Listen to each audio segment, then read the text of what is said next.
Hi, I'm Janice Rumbeck, Communications Manager for Supervisor Dave Cortese.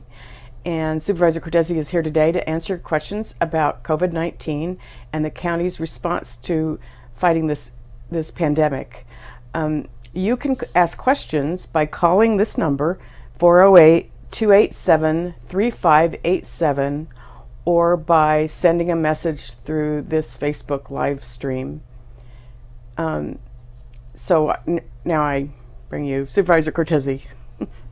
Thank you, Janice. I'm Supervisor Dave Cortese, and thank you for joining us on this weekly Saturday COVID update program. Once again, I want to thank the Vietbay studios here on Story Road in San Jose. I want to thank Min, our engineer and producer, Tevu Nguyen, Tara, and Janice, all of whom are here as a communications team to get this to you in a format that's hopefully easy for you and allows you to answer questions, ask questions. We'll answer the questions, but you can try to answer them too if you want. You might have more answers than we have on some of these issues. So we're again happy to be here and unhappy to be here. We would like this all to be over. It's been 3 months and a week since we've had shelter in place. The coronavirus has been around longer than that, of course, and it's been creating this deadly disease among people called COVID-19, which here in Santa Clara County is much more under control than it was 3 months and a week ago. It's in fact much more under control than it was just a month ago when we were here, Janice, with putting the show on. And let's talk about that for a minute. I always like to get the sort of the most pressing fatal kind of news out first, and so we can move on to some other questions about how shelter in place is working these days. But death, as much as it's tragic to keep talking about it, the fact of the matter is it's an indicator of how things are going. And of course, it's somewhat of a relief, to say the least, to hear that those numbers are going down. I had a high school friend lost to COVID just this past week. We've had members of the community that work closely with my office over the last 3 months who are lost to COVID. And so it's always on my mind. And I believe that those numbers don't lie, so to speak. You could argue about testing the statistics all day long, and the fact of the matter is, if anything, we may have had more deaths than is what's reported, because not every single death is perfectly attributed properly, but those numbers are pretty accurate. And over the past week, the rate here in Santa Clara County is gone up very slowly. Janice, it's 152 today, and I believe, if I'm not mistaken, that's an increase of 2 over last Saturday. And I think many people will recall that those numbers were a month ago were in excess of 14 per week, 2 per day, not 2 per week. So that's a great sign. There are 55 people hospitalized in the county who are confirmed to have COVID-19. That's also a positive number. We feel for those 55, they're getting good treatment. But the point is, our hospital's not overrun. And even though numbers have been increasing a little bit this past week in terms of positive tests or number of cases, we've had 110 new cases just in the last 2 days. At least those cases are not resulting in hospitalizations at this time, and we're not seeing the rush on hospitals like we were 3 months ago. We're not seeing the rush on hospitals like we're seeing in some other places in the country, like Florida, Texas, Arizona, and even Oregon. So that's a quick rundown. 241 total new cases just since we were here last Saturday. Again, I hope that indicates to people that this is not something that has in any way, shape, or form gone away. We haven't solved it. The medical experts haven't cured it, obviously, but the people in this county are doing a good job of keeping the exposure down. I do want to say, in case you're thinking, 152 deaths for a global pandemic, that doesn't seem like much. Obviously, that's just here in Santa Clara County. There are 453,289 deaths globally from this, just since the beginning of the year, basically. 118,420 of those have basically been in the last 3 months and 1 week in the United States of America. So about 1/4 of the worldwide cases are here in this country. We have commerce opened up. We have people moving back and forth. UPS trucks and Federal Express and airlines and people that have to get to work and essential workers and so forth. So there's a risk of infection out there constantly, but things are getting so much better. June 5th, a lot more of the economy was opened up here in Santa Clara County, about 13 different activities, and we're hoping within a week that we'll see that pattern continue and more will be opened up by the public health officer. Janice, anything you want to talk about before we go to our questions? It looks like we have a question or two lined up already. Let's have a question first, and then All right. we can get back. Yeah, so we have a question posted from Raina, and Raina asks, how are we planning to enforce California's new mandatory mask rule? Well, the good thing about the California's new mask rule, mandatory mask rule that the governor just announced a couple of days ago, is that it's basically the same rule that we had here in Santa Clara County all along. Not everybody had been using the same rule, so now it's uniform across the state, and basically everybody's doing what we've been doing. But enforcement is the question, and enforcement's a challenge, of course.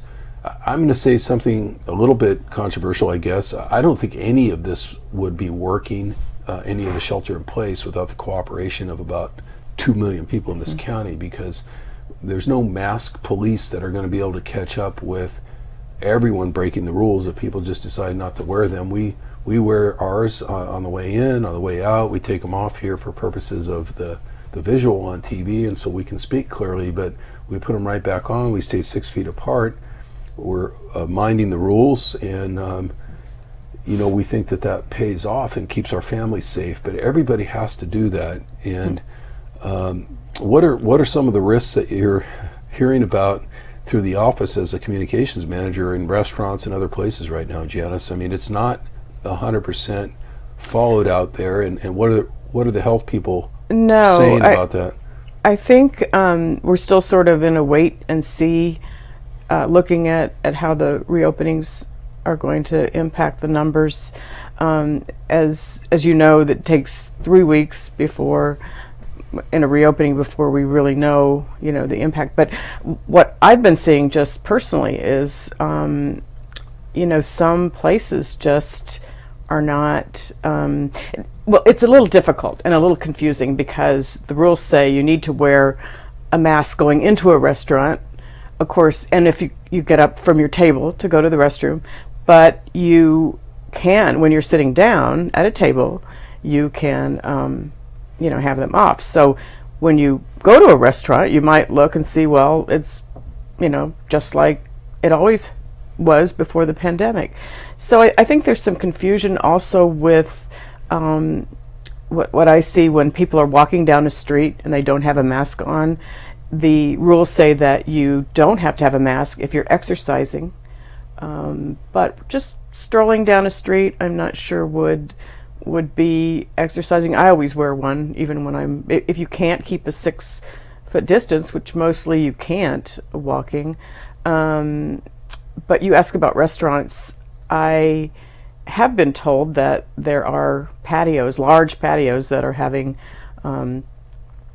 allowing a lot of young people to sort of gather and have drinks, and I know that people have been waiting for that and waiting to get back to normal, but I suspect that we're going to see maybe some more crackdown on restaurants, just because people who are following the rules come in and say, wait, how can we have this when we're wearing our masks, we're coming with just our household. The social etiquette of restaurants is a lot different than a construction site or an office complex or a manufacturing facility, and people are used to mingling and talking and getting closer than 6 feet, and of course you can't eat with your mask on, so you have to take it off for that.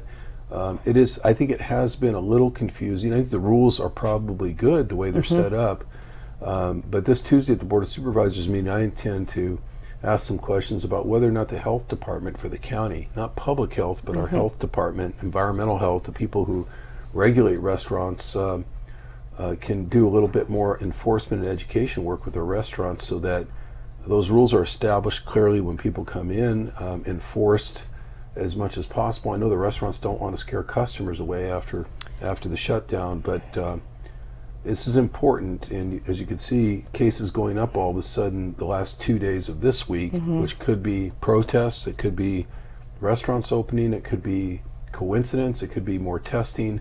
But if they keep going up, there's just going to have to be enforcement. And it's wonderful to see the CDC at the national level come out and say, we've determined at this point that if you do wear the masks around other people, we're really going to make the world a lot safer, so let's do it. But it's going to take some enforcement. Tara? Yeah, so Jeremy asks on Facebook, we know the 4 zip codes hit the hardest by COVID-19 in Santa Clara County are in East San Jose. Are there any initiatives to specifically help East San Jose? Yes, there's a couple of initiatives. There's 3 of them that will be coming back to the Board of Supervisors this Tuesday. Those zip codes, I think, were 95127, 95122, 95148, and 95116, if I remember right. Basically, Central and East San Jose zip codes. It isn't that the virus is discriminating and hitting people any harder anywhere. It's just the fact that the virus is there, and the virus is in the West Valley and South and North. But folks who live in East San Jose tend to be overrepresented in the population of essential workers right now. Frontline workers and just essential workers, whether that's the drive-through restaurant that you go to get your food, or whether that's the big box store that you go into and you've been able to go into for the last 3 months.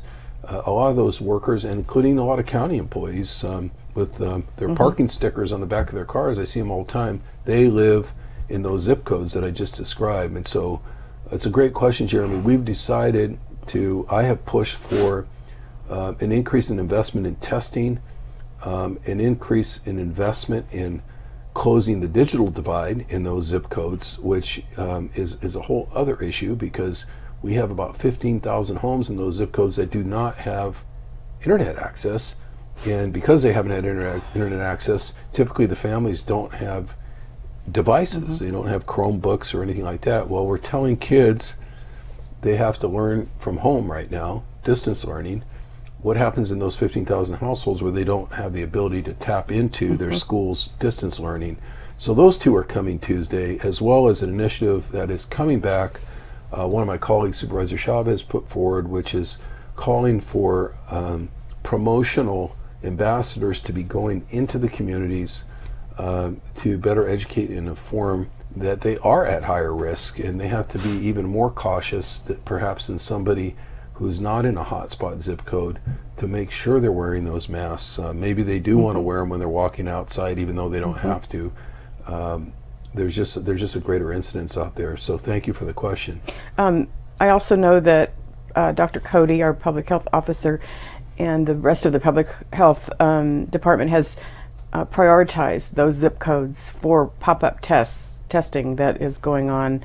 We had one round last week, and there's another round this week. Overfelt High School was last week. I think Andrew Hill is this week, but they're trying to put these mobile units in areas where they're really concerned. One is East San Jose, and the other is Gilroy, where there have been some outbreaks. And so those are, that's another way that they're trying to, be on top of any outbreaks and make sure that people are getting tested and getting information about it.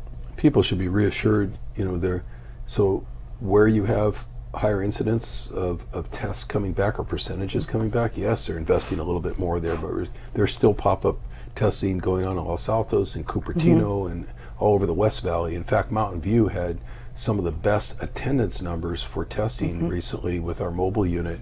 They're up to about 4,000 tests a day now in the county, which is a huge increase beyond when you and I first started doing these Saturday programs. So, Tara, do we have another question? Yeah, so Yola on Facebook asks, Mr. Cortese, how is the county helping the homeless?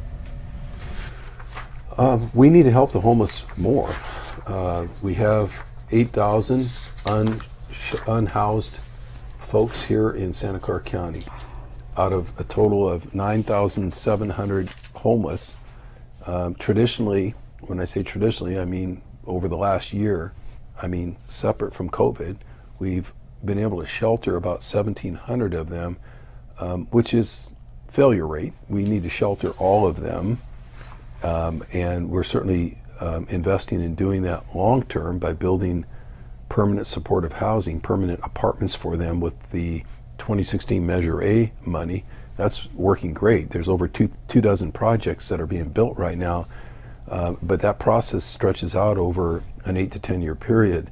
In the meanwhile, how do you get people out of their tents, out of the creeks, out of the underpasses, out of your backyard if you're looking over your fence and you see a homeless encampment there? These are pressing issues for the Board of Supervisors and I know for the city councils in our area. But right now during COVID, I have been demanding that mobile units be increased to do testing at the encampments. There are at least 2 dozen of them just in the San Jose, Santa Clara County part of the valley. And as I just mentioned, there are thousands of people out there. Well, first of all, they're people too. They deserve dignified treatment. They deserve medicine. They deserve testing. They deserve screening. They deserve help. And secondly, the fact that they're moving around, it's not as if you can stay in a tent all day and not move, especially if you're homeless. They are not in a position to stock up on goods like some of us can do in our homes.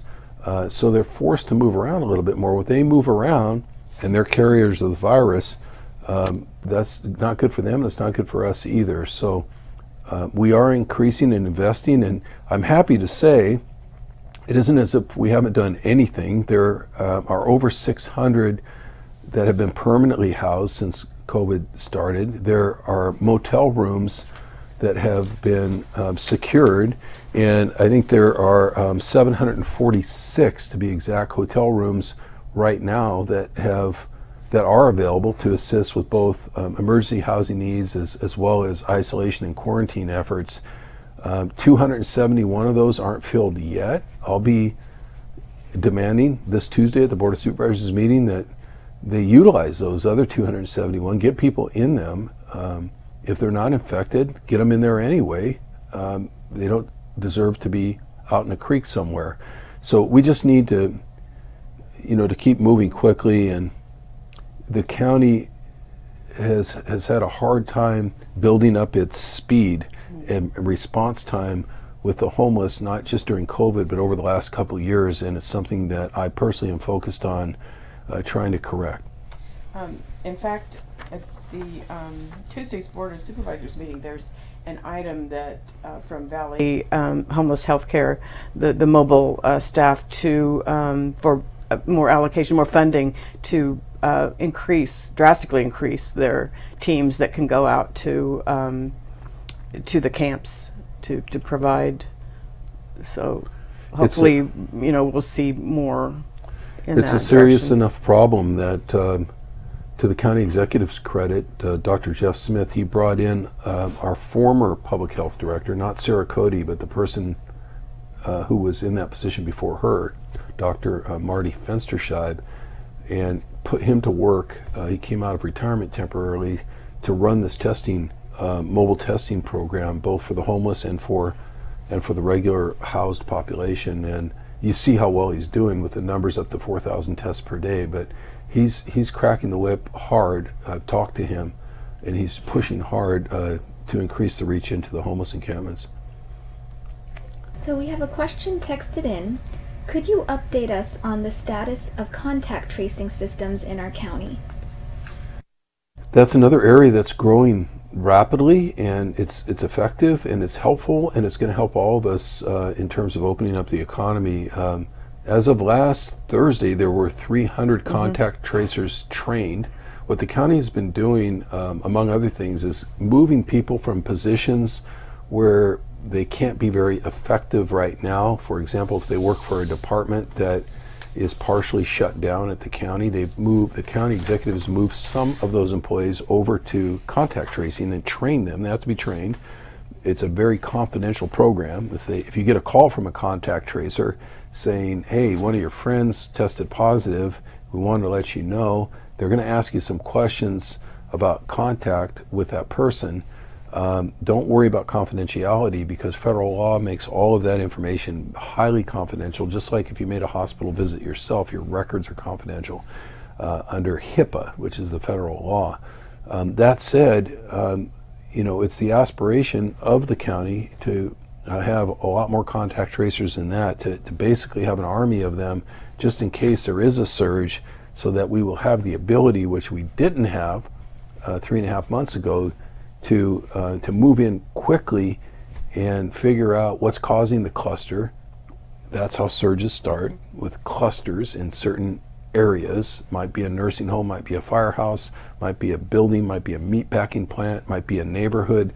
To be able to swoop in with contact tracers, find out where the cause is, and quarantine those folks so that they stop infecting other people and we can stop the spread right away.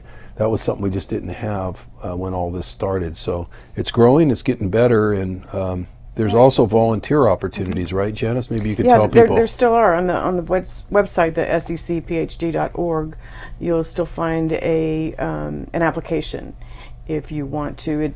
They ask that you be able to spend at least 23 hours a week and a maximum of 40 in doing this work, which is basically making a lot of phone calls and also processing some data. On Friday, Dr. Cody said that we are in really good shape for contact tracing. We haven't had the need because there hasn't been a big surge, but one statistic was as 8% that were contacted, only 1% needed extra, needed to be quarantined or sheltered. That they were already able to stay in place. Yeah, people don't need to be fearful that, oh, what if a contact tracer calls me? Am I going to be stuck in my home? Is it like jury duty and you can't do anything for 2 weeks? That's not always the case. It's, first of all, they're going to perhaps ask you to be tested, and if you're not positive, that's the end of that. But basically what they really want to know is, where should we go looking, to try to determine if there was some large population this person might have infected. Did they recently, go to an event or something like that? Because it really helps them to disrupt the cause of the virus that way. And 300 sounds like a lot, but we were talking about at the outset of the show today that there were 110 new cases just in the last 2 days. So, that's 110 contact tracings possibly, because those people tested positive. It's possible they may want to put somebody on each one of those cases to determine how it got started, for all the reasons we just described. So if you're interested, or if you have a group that wants to get trained, as Janice was saying, volunteering is part of the deal here, and we can certainly use that help. Yeah, there's a big concern of people who participated in protests, in mass protests, and not that they shouldn't have, but just contact tracing is a challenge in those situations if you're with a big group of people that you don't know. But the county health is waiting to see if and hoping that the protesters please get tested. Testing is available in so many places right now. It's free, it's quick. And anyone who, Dr. Finsterscheib says, anyone who wants a test can get it right now. So yeah, you don't even need a doctor's referral anymore. No, or an appointment with some of the pop-up sites. You can still also get appointments online with some of the sites that have been around for a while. But you don't need one. But you don't need one. Mm-hmm. Tara. So we have a question texted in. How is the county helping minority communities that have been hit hard by COVID? About that a little bit earlier. I think that we got a text message from Jeremy who was asking a similar question. Are there any initiatives coming up to start focusing on zip codes where we've had disproportionate numbers of people infected, and it just so happens in those zip codes where we have disproportionate numbers of people affected, we have disproportionate numbers of Latinos, Asians, and African Americans infected. And really the cause of that is the fact that in a lot of those zip codes we have folks that are working in jobs that can't be telecommute jobs. In other words, they're the person at the grocery store that's helping you. They're the person at the fast food restaurant, handing you your food. They're the person who's at Costco, or whatever. I don't want to do advertising for all these businesses, but the hardware store person that's bringing your box outside, the UPS driver, you name it. It just happens to be in this valley, as diverse as we are, and given some of the economic inequities of the past, I could philosophize about that, but the fact of the matter is, the African American, the Latino population, and the Asian population, especially in those 4 zip codes, tend to be way overrepresented in the workforce, the outside workforce, the external workforce, and therefore way more exposed to people who have the virus and they catch it, and then we have these numbers. So we have 3 items on the agenda Tuesday. I talked about them a little earlier. I don't want to go over all that again, but please contact my office. The number's up there on the screen, 408-299-5030. Monday would be good. We have those items coming on the agenda Tuesday. My staff would be happy to send you the links by email so you could look at those items yourself. The Board of Supervisors meeting Tuesday is on Zoom. You can call in, you can make your comments, or you can just email the Board of Supervisors, and assuming that you're for those items, you can say I'm for them. If you think it's a bad idea, you're welcome to let us know. But there's some big investments coming up on the board agenda Tuesday for exactly what you're talking about. So another question texted in. We are all very excited about BART coming to Milpitas. What measures are being taken to keep the stations and trains clean? Yeah, the question being, with the new BART stations, what are we doing to keep them clean? Meaning, how do we keep them from causing extra transmission of COVID-19 from person to person? First of all, they're very clean. We were just there, Janice and I were just there for the opening recently. You'll be happy to know that people were spaced 6 feet apart and were wearing masks no matter what their station in life was. Elected officials, BART workers, whatever, people were protected and PPEs were being used. There are a whole bunch of measures in place, more than I could describe here, but they're protecting you every step of the way. You can't get on a BART train once it gets to a capacity that is limited by 6 feet apart, if that makes sense. So you have to be 6 feet apart on the cars now too, which is a huge difference. 4 months ago, if you went to Warm Springs and got on BART to go to San Francisco, by the time you got to San Francisco, you wouldn't even be able to move because people were packed in like sardines. Sometimes at rush hour, you couldn't even get on a car, much like a New York subway. BART is a very, very popular public transportation. Right now, a lot less people are using it because people have been sheltering in place. They're not going anywhere. Secondly, so that keeps the numbers down. It's going to be much more difficult for BART to keep people 6 feet apart. They're going to have to use all kinds of monitoring and policing to make sure that people are distanced and they don't overpack those cars. But I guarantee you the sanitization, the cleanliness, the PPEs, the mask, all that is very much in place. And if you haven't visited the Milpitas station or the Berryessa station, they're absolutely beautiful. The Milpitas station has a beautiful atrium right in the middle, skylight coming right into the middle of it. It's really a tribute to the valley and the people here in this valley that we have that kind of a transit station here. So I'm looking forward to when this is over and we can pack those trains again. If you want details, the BART, I know the BART website and VTA has very specific protocol of how often they clean, when they clean. Of course, all riders, all passengers need to have masks And but if you want more specifics about, but they're cleaning very often in between passenger enters. Yeah, you can entries and exits. Google part of VTA.org. Yeah. I think VTA VTA is just VTA.org, and they both have very specific, even something that you can print out. Lots of information there. So we have a question texted in to us. Will tennis courts be open for the general public soon? My understanding is that tennis has been allowed already. I don't know in terms of public tennis courts what some of the cities have been doing with their parks, but they did. San Jose, for example, did just open up its parks, its neighborhood parks, finally a couple of days ago. County parks have been open all along. There's about 48,000 acres of them, but most of them are rural. There's, of course, Vasona and some other parks like that that are closer to the valley floor, but a lot of them are in the hills and the hillsides. The city parks, I think, are the ones probably that the caller is referring to. And my understanding is, they allowed the city council allowed those to be opened back up the past week. The state law and the county laws allowed tennis to be played there, going all the way back to the middle of May, or the end of May, I should say.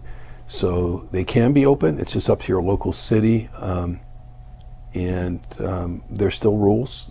Please go to the county website. There's FAQs there, frequently asked questions, and you could look up what the rules are for sports that involve using common equipment.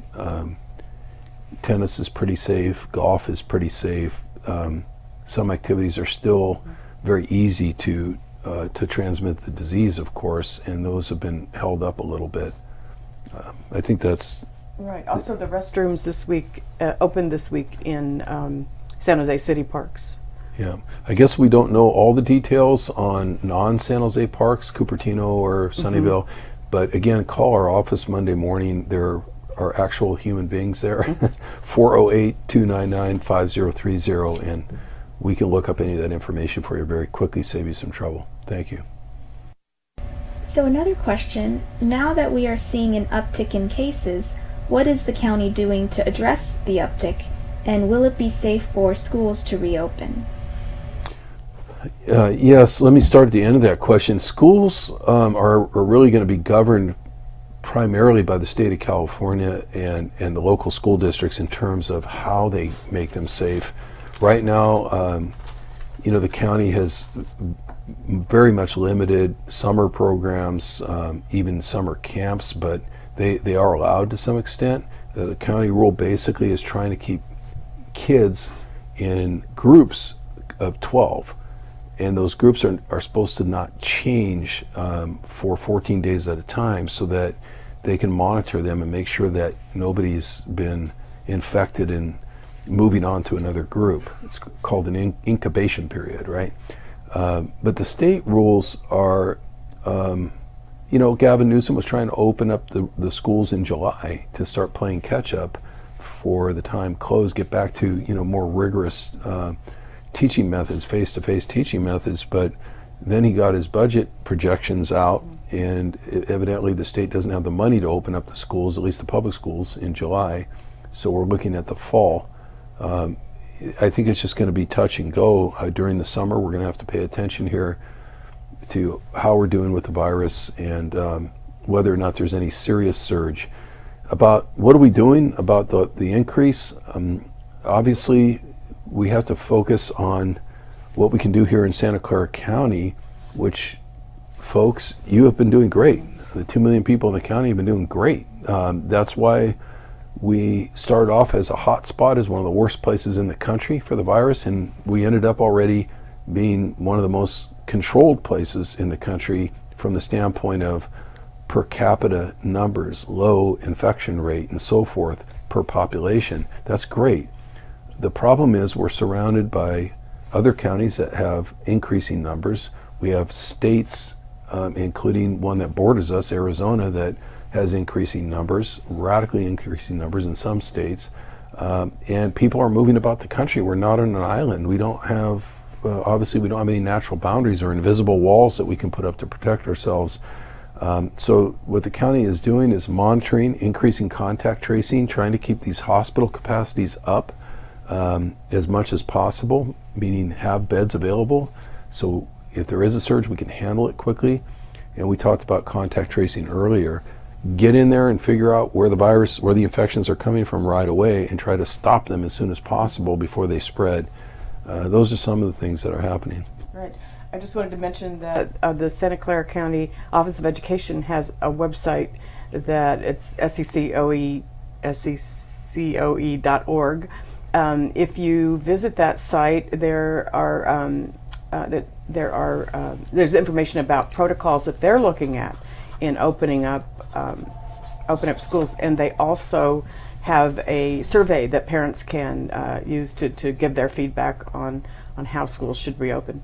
Yeah, that's a good one. seccoe.org. That's a good site, and probably give you more information about the schools there than you can get from us. Yeah, so we have a caller in Vietnamese. Oh. So, Tebu. We're calling in our Vietnamese translator, Tebu Nguyen.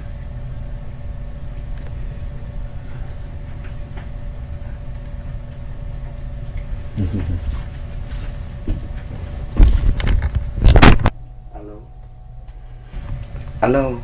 While he's translating that question, while he's listening to it, we'll just say, I know the schools are a tremendous hardship on people. We hear more anxiety from people who are suddenly have had to change their lifestyles. You know, people who have full-time professional jobs and they had everything set up very nicely in terms of their kids go to school, they go to work, they come back.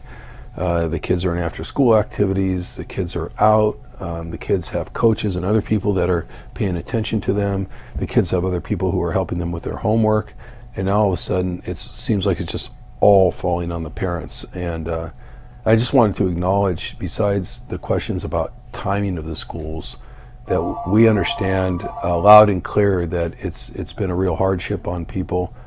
My kids I only have one left in college, I have 4. I can't imagine raising 4 kids during the pandemic right now, and my heart goes out to everyone who's trying to deal with the situation. So we have our next question. We've heard some disturbing news about some county health officers who have resigned due to threats.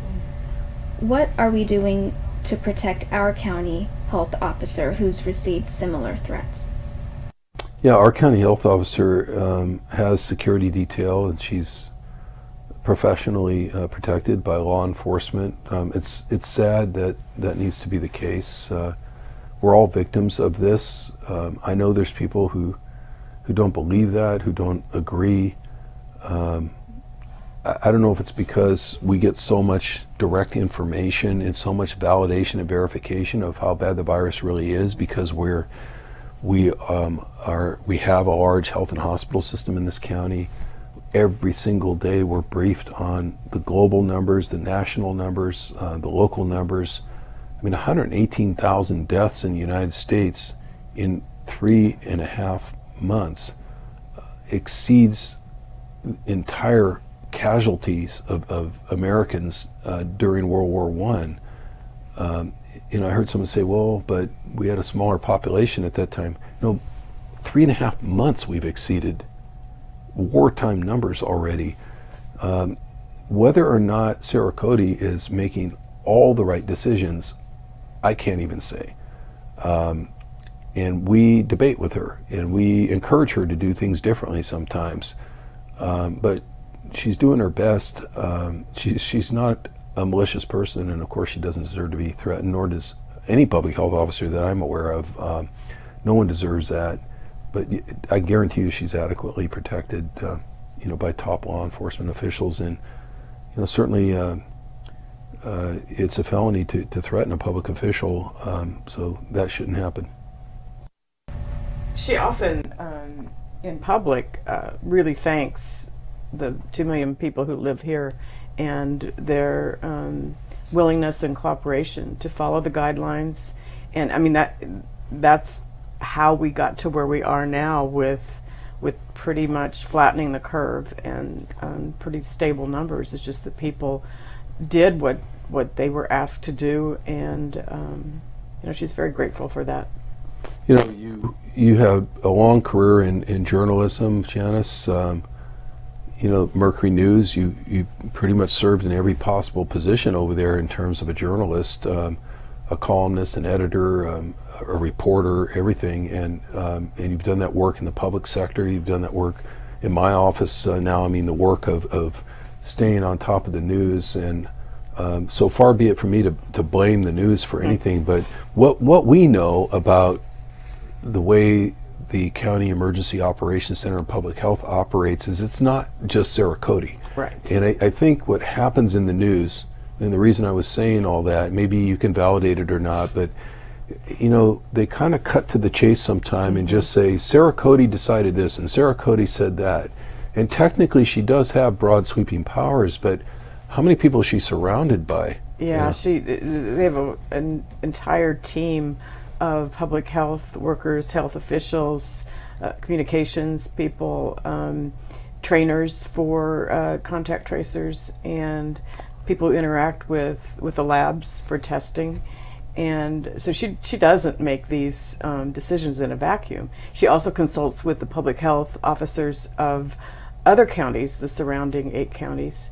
And we, at one time, at the beginning of this, were kind of all on the same page and opening up at the same rate, and then counties sort of made their own decisions based on what they thought was best for their residents. And so, but she consults with many people.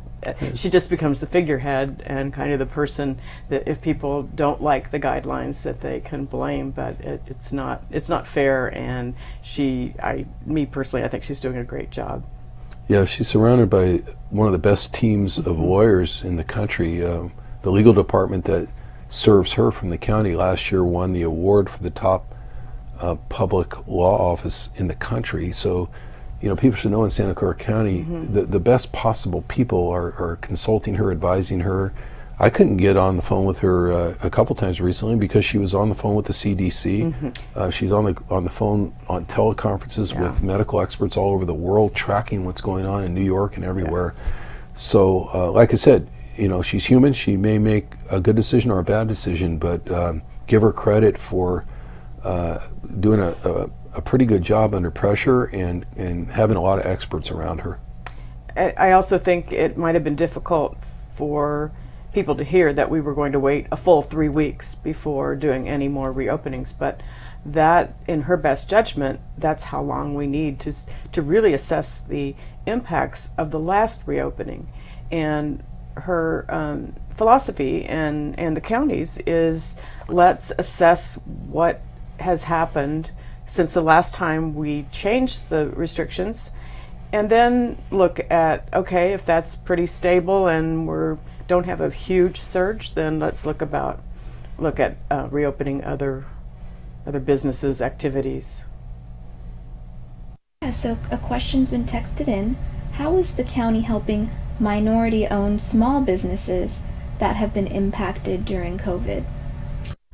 Yeah, my heart breaks for small business people, and when we say small business people, it sounds sometimes like a small thing, but it's not a small thing. 60% of the employment in this county is not technology. It's what we call small businesses.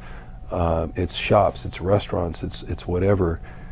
My heart goes out to the people who cut hair and run salons, and hair salons, for example. Some really hard-working, innovative people who have built their businesses throughout their lifetimes, hanging by a thread right now. And Janice was talking about Sarah Cody waiting 2 or 3 weeks at a time. We're coming up on that. It was June 5th when she opened up the last 13 business activities. So we have some indication that a week from today, hopefully we'll be talking about another round of openings, expansions of things.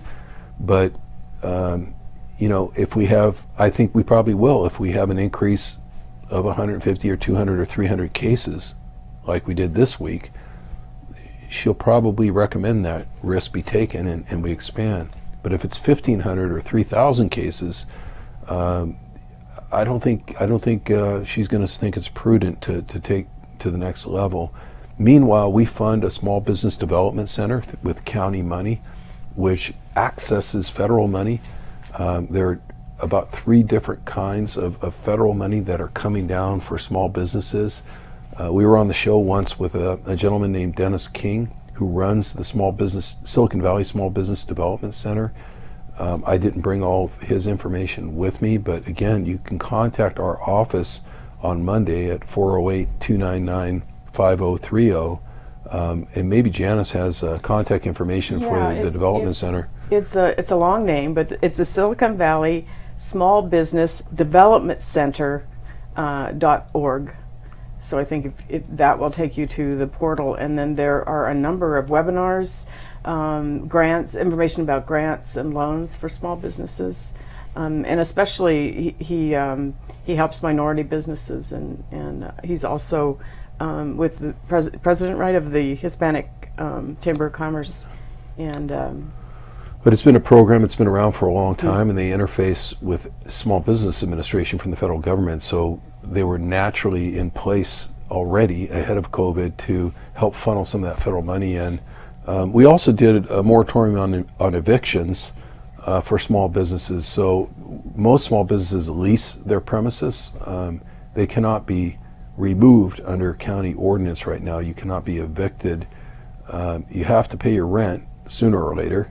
So there's not a lot we can do about that, but we can tell the landlord for the time being, no evictions. It's not, we don't want to kill businesses, move businesses out. We don't think it's smart for landlords to have vacancies and then have to reestablish businesses later when this lifts. So there's a freeze on evictions right now, both on the residential side and on the business side. So there's one more act that's supposed to pass at the federal level called the HEROES Act. It's supposed to be done by the end of this month. We'll see. But it has a whole bunch more money in it so far for counties, and some of that money can be used to help support some of our business community if the legislation passes in Congress, so we're keeping our fingers crossed. Yeah, so our next question, are there any vaccine development efforts that seem promising in the Valley?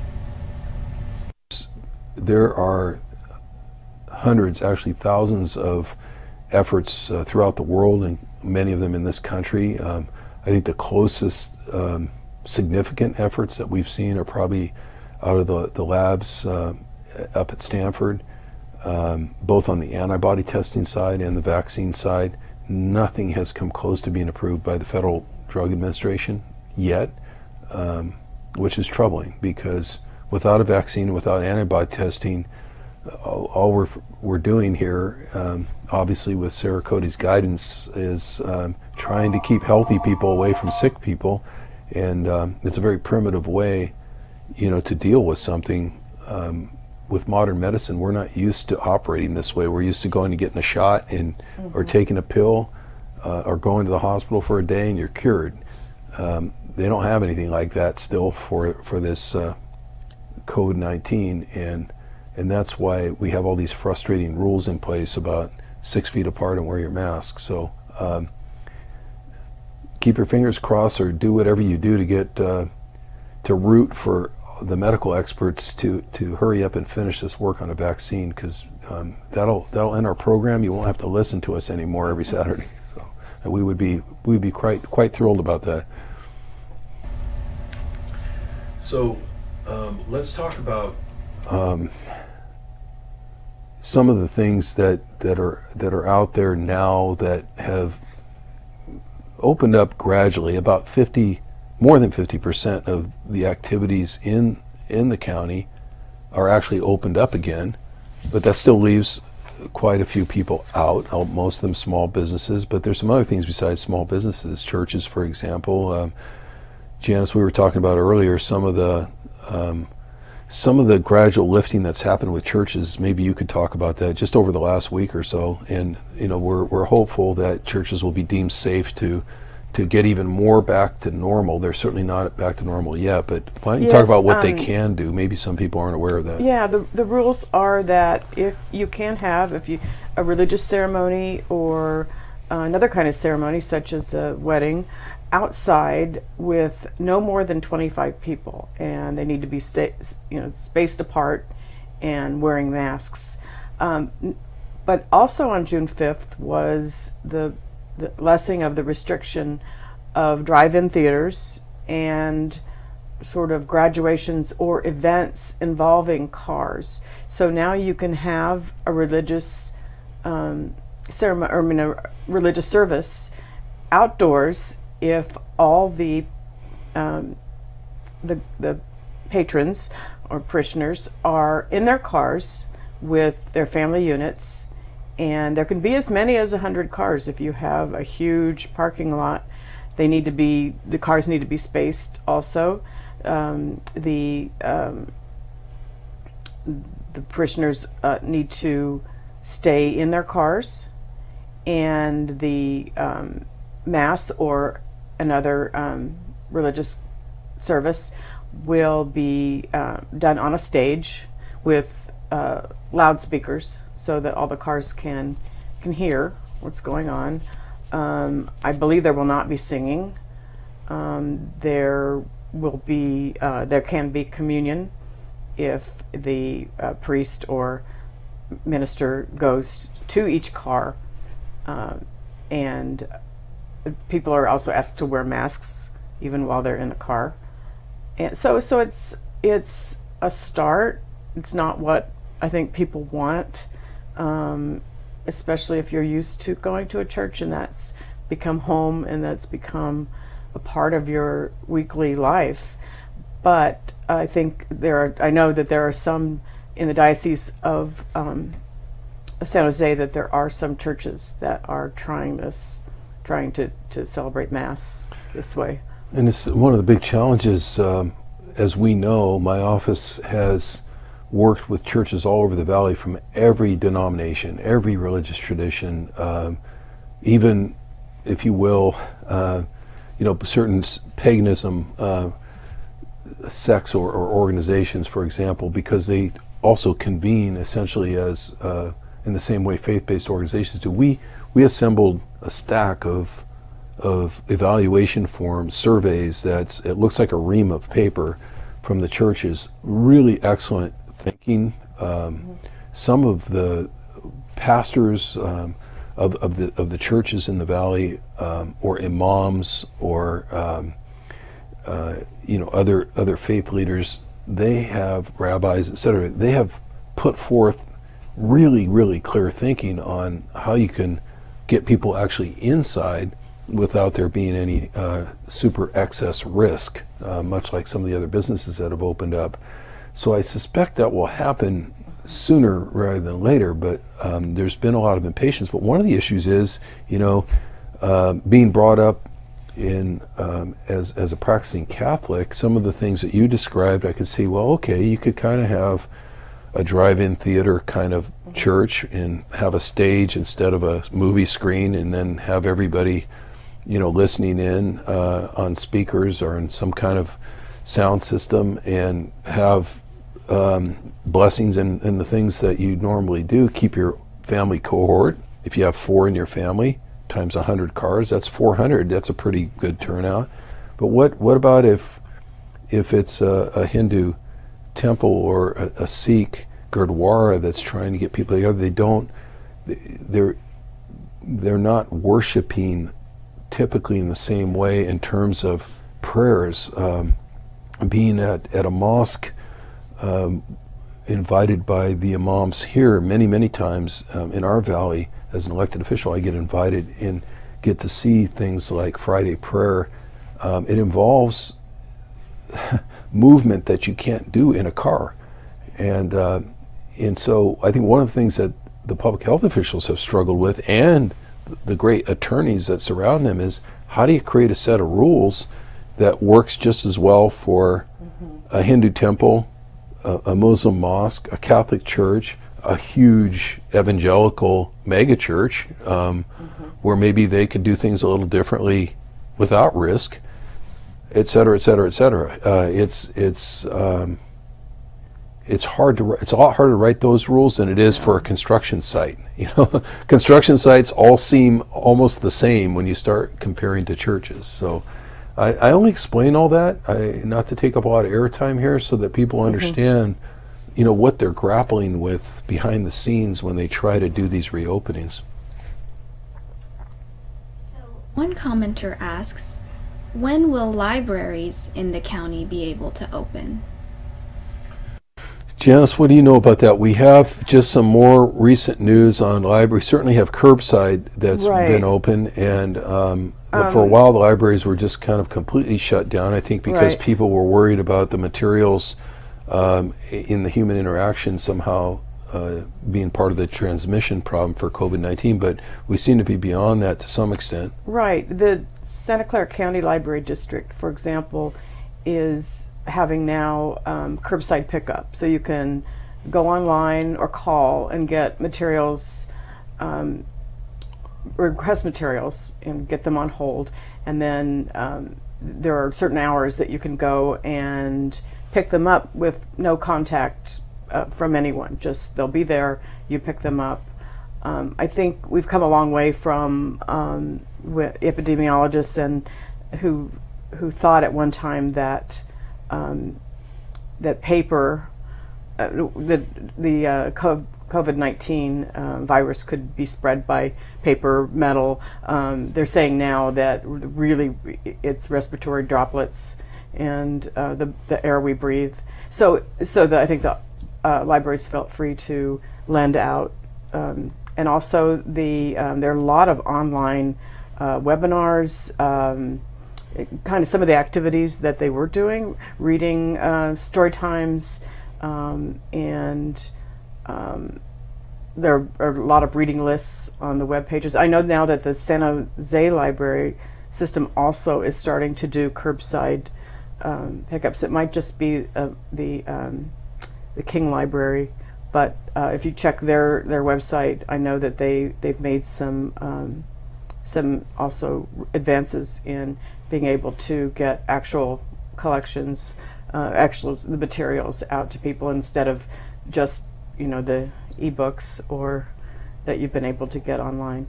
Yeah, a lot of the rules about opening inside are so stringent or strident that it's often a matter of people say, well, you can clean a library every 5 minutes and let people in. Yeah. Sometimes it's a problem, and not just for government buildings, but barber shops and other things.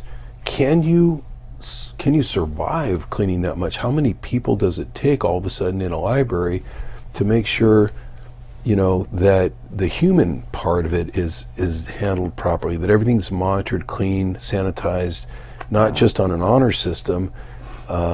It's a pretty big deal, and as you said, they figured out that there's no real shelf life with the COVID-19 or the coronavirus with books or papers, but there can be at least minimal shelf life with the shelves themselves, with the tables that people sit at, the chairs that people sit in, and especially if you walk in 5 minutes after somebody else on a warm day like this, you touch a table where somebody had just left some perspiration. If you're kind of like me in a library, you go like this to read your book. I shouldn't even do that right now. You rest your head on your hand. Next thing you know, you've taken something and moved it much closer to your respiratory system.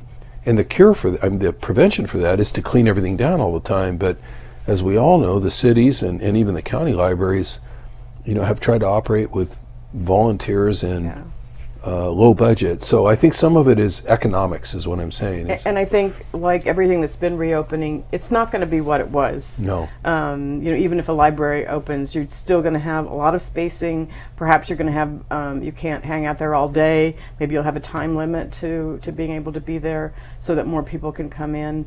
Which means a line out the door, probably. Yeah. So we're going to, things are never going to be quite like we thought they would right away. Until we get the vaccine, but we're going to keep pressing for more investment, more opening, more protections, more risk analysis. more common sense. And thank you all for joining us again today. Thanks for the great questions that came in. Again, you can contact our office anytime with questions, and we do have staff on that are cycling in and out of the office constantly, people on your taxpayer dollar on remote work protocol that can answer questions all day long, Monday through Friday particularly. Please feel free to contact us.